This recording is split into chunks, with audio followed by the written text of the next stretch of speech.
Welcome to Boxcar English, where there's always room for you. My name is Karl. So good to see you. Get on this train and let's ride. I want to tell you about something that happened to me last Wednesday. It was late at night, almost midnight. I'm usually fast asleep by midnight. I have to be at work by 7 o'clock in the morning, so I'm usually in bed by 10. Even on that night, I'd gotten into bed at 10 o'clock and shut my eyes. I was expecting to fall right asleep as usual. I usually do just fall right asleep. But this time, I couldn't. I opened my eyes and saw the dark shapes of the furniture around me, the lamp, the chair, the table. I heard my dog, Shelby, snoring in her bed. Everything was as usual, but I knew I wasn't going to be able to sleep. I didn't feel worried. I didn't feel nervous. I felt very clear in my mind. My mind felt like it was made of clear water that you can see right through. It also felt a little like glass, like it could possibly break if I wasn't careful. I thought this feeling was really good. I didn't want to lose it. I decided to follow the feeling wherever it went. There was a fairly strong wind blowing through the trees outside. When I heard the sound of the wind in the trees, my mind felt like it went outside. So I decided to follow it. I sat up in bed, turned around so my feet touched the ground, pulled the blankets back up to the pillows, and walked outside in my pajamas and bare feet. I walked out the front door of my house and stood there for a moment, looking up towards the trees and the sky.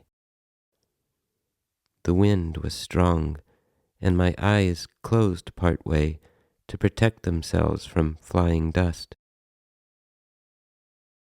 I still felt like water or glass in my mind, just clear, almost invisible. And I looked up to the moon. It was a full moon. It was so bright, I couldn't look directly at it, but I could see the shapes on it that almost look like a face, but not quite. I felt the light of the moon on my face. The wind blew harder through the trees. It blew through my hair. It blew through my clothes. And I followed the direction of the wind. The wind wasn't blowing straight down the street. It was blowing diagonally across it. So I walked across the street and through my neighbors' yards. When the wind calmed, I walked slower. When the wind grew stronger, I walked faster. If it seemed to change directions, I changed with it. And all the time, the moon seemed to be directly over my head. I passed through many people's yards. I climbed over fences. I walked through traffic. I climbed over parked cars. And finally, I found myself in a factory with tall chimneys and lights everywhere. When I got pretty close to the center of the factory, surrounded by buildings, the wind stopped blowing. I looked up, and the moon was directly above my head. There were some security guards walking towards me. I looked right at them. Each of them had a gun on his belt. I still felt clear, like water or glass.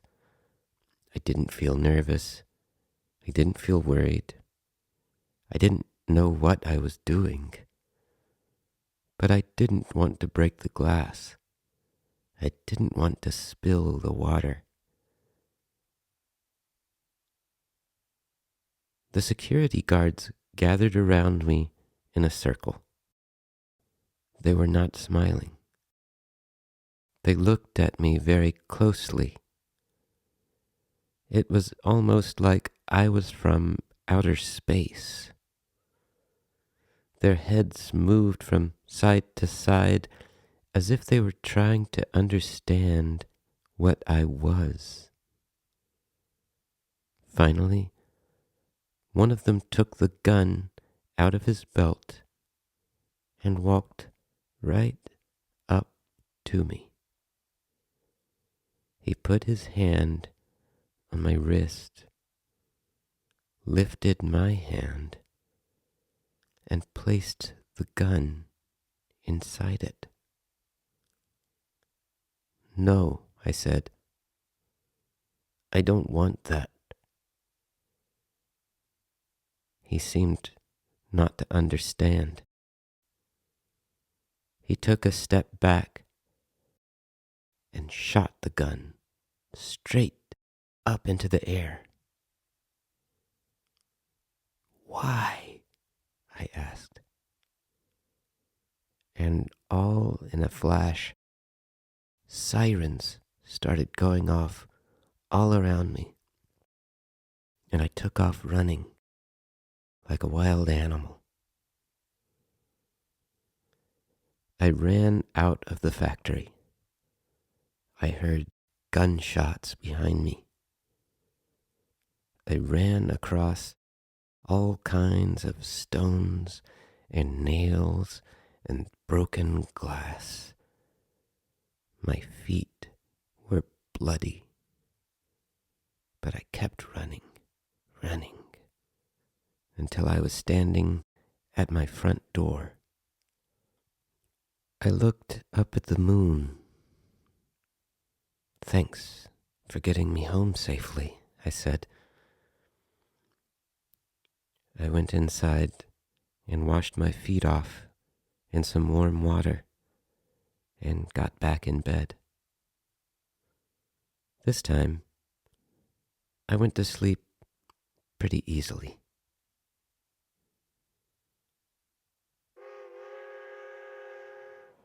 That's all for this time, my friends. I can't wait to meet you again, here on Boxcar English, where there's always room for you.